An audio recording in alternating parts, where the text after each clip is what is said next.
This is a soft, fabric-based pneumatic gripper. Because it is actuated by two fabric-strengthened air bladders, it's completely soft and can conform passively to different shaped objects.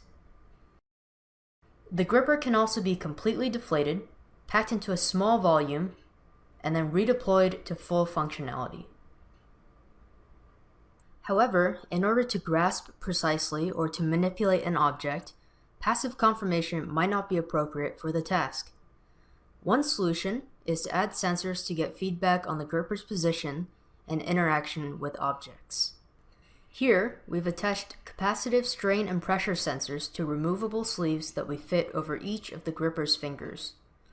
The sensors were built as parallel plate capacitors using a silicone and graphite composite for the conductive layers, and unmodified silicone or silicone foam as the dielectric layer.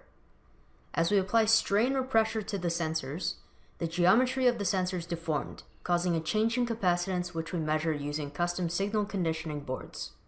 After mounting the sensory sleeves onto the fingers, we performed an in situ calibration. First, we found the relationship between the strain sensor values to the finger joint angles, which we measured using motion capture. We found that the relationship can be approximated as linear in both the closing and opening motions of the gripper. During the pressure sensor calibration, we found that the pressure sensors also had a linear relationship to the applied load. After performing the sensor calibration, we performed several applications to demonstrate state reconstruction and closed-loop control. First, we demonstrated that the sensors can be used to reconstruct the state of the gripper while grasping an object. The plots on the right show the sensor responses as the gripper closes and grips the water bottle, and then when the gripper opens and releases the object. Next, we showed that even after we deflate and pack down the gripper, the whole system will return back to normal operation.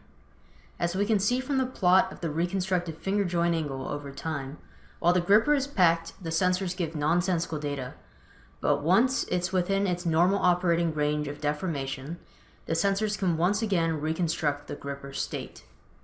Finally, we showed that we can use the strain sensors to perform position-based feedback control of the gripper's fingers. Even though the gripper was designed to snap between fully opened and fully closed states, we can use the strain sensors to provide state feedback, shown in red, to a proportional feedback controller to try and reach the reference position shown as the blue lines on the plots. In conclusion, we have demonstrated state reconstruction and closed-loop control using strain and pressure sensors on a soft, fabric-based pneumatic gripper.